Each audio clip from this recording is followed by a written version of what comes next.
you don't sustain your potential without, even if you don't develop it. It doesn't just sit around. It goes stale and curdles and gets sour. And so it's not an acceptable choice, but people make that choice all the time. Especially if they think the Great Father isn't anything but Captain Hook, right? A terrible pirate tyrant who's terrified of death. Crocodile, right? With the clock in his stomach. It's already got a piece of him, and that's the Dragon of Chaos. And he's being chased by the Dragon of Chaos. And like, if you're terrified of the Dragon of Chaos and you're in the patriarchal role, you're going to be a tyrant. And then why the hell would anyone grow up to want to be like you? One of the things I see in my clients very, very often, and this is more characteristic of the males than the females, is that many of them will not allow themselves to experience anger or aggression or to express it because they had tyrannical fathers. And so one of the things they decided when they were like 4 was, I'm never going to be like that. It's like, well, that doesn't work out because, you need the capacity for anger and hostility and aggression and all that. You have to have that at hand. And you don't fix it by refusing to manifest it. All that does is cripple you, because you're missing half of your emotional dynamism and a whole chunk of your power. You don't have that many sources of power. You've got enthusiasm, that's a good one. Curiosity, interest, appreciation for beauty.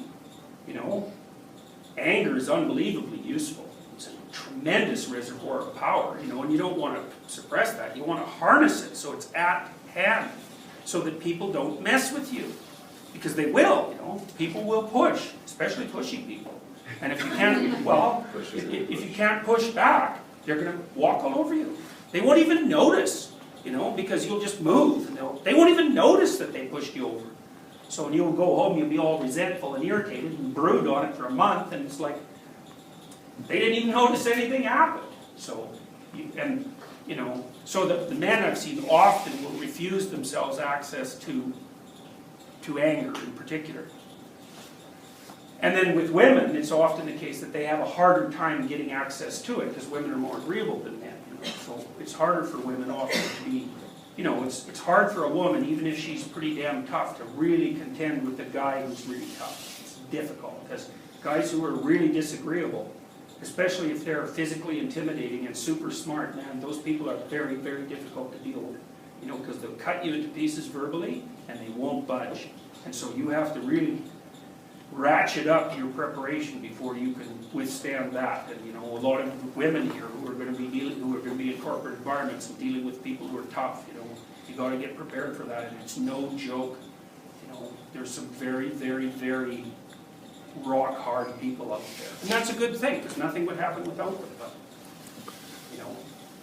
they're a force to contend with. So anyways, the Dragon of Chaos, roughly speaking, differentiates itself into these fundamental, you could say, personified elements. But personified is the wrong idea, because usually when you think of something as being personified, you think of it as being something, and then you act as if it's taken on personified qualities. So it's like a projection. Now, I don't think that's how it works. I think that we naturally experience the world in the personified categories. And then we have to take them apart to get the world, to get the differentiated world out of them. So, for example, when you're a baby, roughly speaking, the world is your mother. And then, as you differentiate the world, it starts to turn into things that aren't your mother. But it isn't like you confuse the world with your mother to begin with. It's the mother is the world to begin with. And it's a perfectly reasonable way of thinking about it. I mean, you're only this big. Your mother's really big. And she's taken 3 billion years to build. So, that's a force of nature to contend with. And by conceptualizing that entity as the world, you've done a pretty good job of initial modeling. Because think about this. You're actually a reflection of the world. Right? You really are, because you were shaped by the world in your evolutionary development. It's like, here's the world, here's you. You're a little reflection of the world. Because the world has made you, and so you embody it. The world is the sort of place where something like you can adjust to it. That means you're a lot like the world. And so if you start out with the assumption that the world is a lot like your mother, it's like, that's a pretty good assumption. It is pretty much like your mother. And she is a force of nature. And so it's not personification. It's first pass understanding. And then, the Father comes into it in one form or another, in a fractured form perhaps, or a complete form. You hope that you have a parent, you hope you have an archetypal parent in some sense, who embodies the entire dynamic range of what it means to have that gender. Because then they're a really good representative of the world. Also, most of the world that you're going to interact with isn't stuff, it's people. So, insofar as your mother and your father are the world, that's a really good model, because everyone you meet is going to be your mother or your father, roughly speaking. So, if they're very dynamic people, and they embody the full range of human possibility, insofar as one person can do that, then they're excellent models for what you're going to be interacting with for the rest of your life. And that is what they should be, right? Because on average, what you should do for your children is be as much like the world as you can be, because that'll prepare them for the world. So you shouldn't be too nice, because the world isn't too nice. And you shouldn't be too harsh, because then you'll just crush them. But you shouldn't be, making things easy for them. You should be making things as difficult for them as they can possibly manage. And it takes you really have to have a relationship with the child to be able to do that, because you've got to keep them in the zone of proximal development. And to do that, you have to know what they're like. And so if they can carry 5 pounds Monday, you put another ounce on Tuesday. And, that way you allow, it's the anti-Oedipal approach. You encourage them to become strong and independent. Very hard on parents to do that, especially if they define their lives by their children. Because they won't want the child to leave. That's not a good thing. Because you don't end up with the child, you end up with a crippled monster. What is it that you can use to buttress yourself against the undeniable catastrophes of existence? Because it's obvious to everyone that existence is tragic in its fundamental essence, right? Because people are limited and flawed and mortal. It's that's a big problem. Now, hypothetically,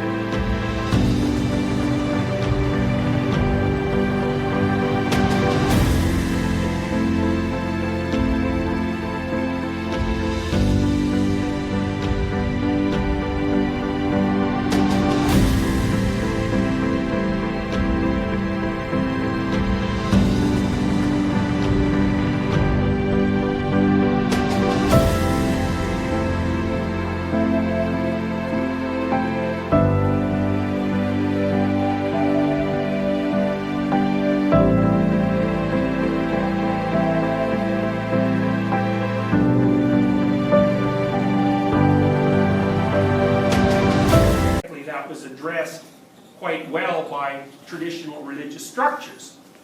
But then our ability to assume that they were reasonable ways of framing existence is being badly damaged or called into question by the rise of scientific, materialistic, and objective thinking.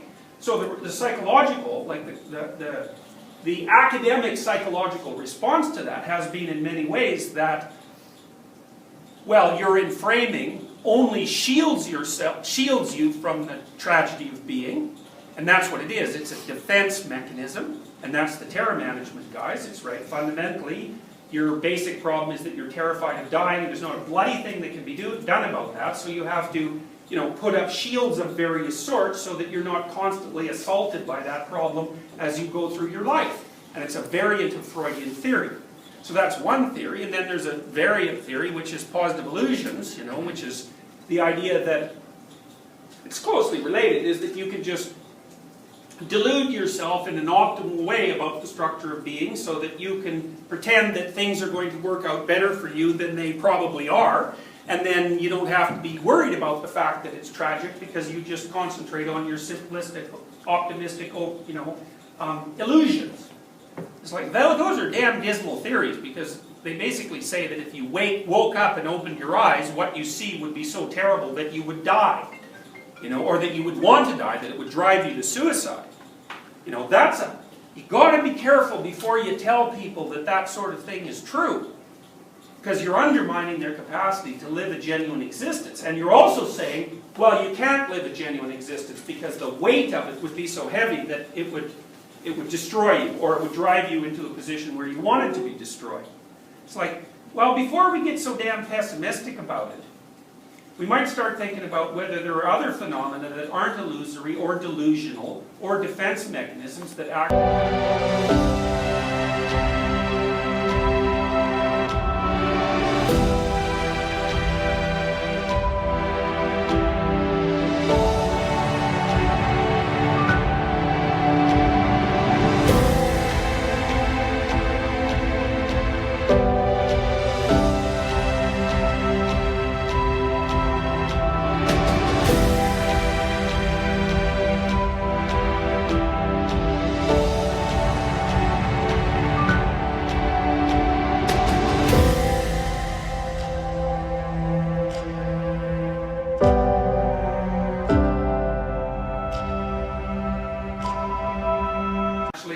Are characterized by meaning.